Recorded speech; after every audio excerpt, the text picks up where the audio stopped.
Sometimes the most beautiful chapters of life begin quietly, without grand celebrations, without sudden changes, just with the soft rhythm of everyday life. And that's exactly where our story begins. Saryu, at the age of 30, had reached a place many would call peaceful. After 5 years of marriage, she lived in a cozy home where the morning light filtered gently through white curtains, and the aroma of freshly brewed coffee filled the kitchen. To the outside world, she seemed to have it all: a stable job, a kind husband, and a life marked by balance. But to Saryu, peace did not always mean fulfillment. She was a woman of passion, someone who believed in giving her best in every role she played. Whether it was her career or her marriage, she carried within her a quiet determination to make things meaningful. Yet, as days turned into years, she started noticing how routine had slowly wrapped itself around her life, like a soft, invisible thread. Each day was similar to the one before: work, home, dinner, sleep. It wasn't unhappiness, far from it, but rather an absence of spark, of new energy. Saryu made a decision that surprised even herself. She applied for time off. And for the first time in years, Saryu let herself pause. Those first few weeks at home were filled with small joys. Both she and her husband found themselves talking more, sharing stories they'd somehow forgotten to tell. Yet, beneath all the warmth, a gentle emptiness lingered, like a quiet echo she couldn't quite name. She loved her husband deeply, and he adored her in return. But something within her, perhaps her sense of purpose, perhaps her identity outside of the home, felt like it had drifted somewhere far away.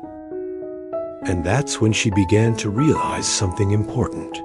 It wasn't that her marriage was lacking, nor that her life had lost value. It was that she herself had stopped listening to her own inner voice, the one that once dreamed boldly, worked passionately, and believed that growth was never selfish. That evening, as she and her husband sat at the dinner table, she turned to him and said softly, "I think I want to go back to work, not because I have to, but because I want to feel useful again." Her husband looked at her with calm understanding. "Then do it," he said. "I'll be right here."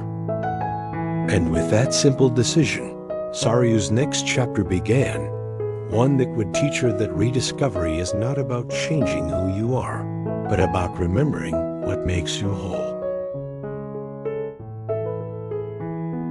はい、ご無沙汰しております。はい。そんな風に言っていただけるとありがたいです。はい。はい。それではまた後ほど。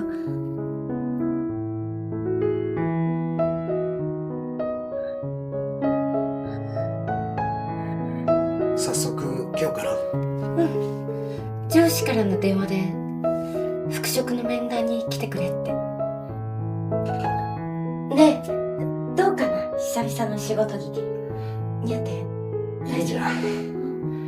じゃあ俺行ってくるわ。いってらっしゃい。The morning she returned to work felt different. The woman who once doubted her direction now carried a quiet sense of purpose. She wasn't chasing success or recognition this time. She was simply returning to something that made her feel alive. She was greeted by smiles. It felt like stepping into a part of herself she'd almost forgotten. Her colleagues welcomed her back warmly. Among them was Yusuke, a younger teammate with a genuine smile and a thoughtful energy. He was the kind of person who listened more than he spoke, who saw challenges as opportunities to grow. From the beginning, he admired Saryu's experience and professionalism, but what he valued most was her kindness. Their interactions were natural, built on mutual respect and shared goals. Yusuke often brought new ideas to the table, and Saryu found herself inspired by his enthusiasm. Working together reminded her of what she loved about her job, not just the results, but the process of creating, learning, and collaborating. Her husband noticed the change too. The sparkle in her eyes had returned, her laughter carried more warmth, and the once familiar fatigue after work now came with a sense of fulfillment. Every evening, they would share stories, his from home, hers from the office, and both realized how much richer life felt when each brought new experiences to the table. But what made this chapter truly special wasn't just professional success. It was the emotional rediscovery happening quietly within Saryu.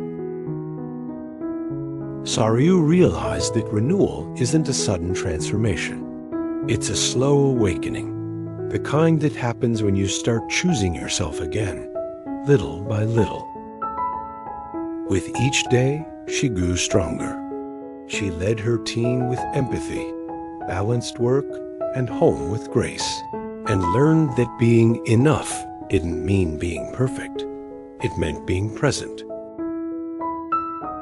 Her husband supported her unconditionally, proud of the way she had found her rhythm again. Together, they built a space where dreams and responsibilities could coexist. What began as a simple return to work had turned into something much more, a journey of rediscovery, growth, and gratitude. And for Saryu, it was only the beginning of understanding one of life's most profound truths. That renewal doesn't come from escaping what you have. It comes from learning to see it with new eyes.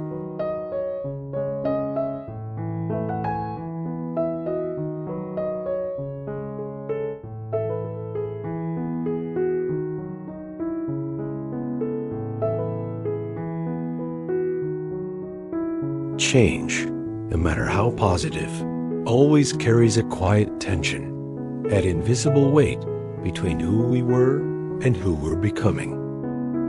For Saryu, life seemed beautifully aligned again. Her days were full, her heart lighter. She was reconnecting with her purpose. Her colleagues respected her, and her home was filled with warmth. But even in the glow of her renewed energy, she sometimes felt an undercurrent, a silent question that returned when the world grew quiet. She loved her work and her family, yet she sensed that the next step in her life wasn't about achieving more. It was about understanding more. As she watched Yusuke and others navigate the same uncertainties she had years ago, she realized how far she had come. She wasn't just rediscovering herself. She was becoming a mirror for others who needed encouragement. Her patience, once tested by self-doubt, had become her strength. Her empathy, once quiet, now gave her team courage.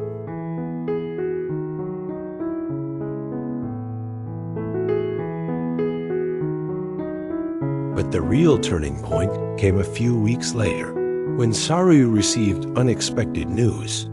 Her company was recognizing her with an award for mentorship and leadership. It wasn't just an acknowledgement of her performance, but of her spirit. When she received the news, she felt a surge of emotion, not pride, but peace. Peace that came from knowing that she had rebuilt herself, not by pursuing perfection, but by embracing imperfection. She thought of her younger self, the woman who once questioned her worth and wished she could tell her, "You were always enough. You just needed to see it." Saryu finally understood that the void she once felt was never a flaw. It was simply space, space that life gives us to evolve, to learn, and to love deeper. Sometimes, life's greatest drama doesn't come from chaos or conflict. It comes from realization, that moment when the heart stops searching outside and begins to find peace within.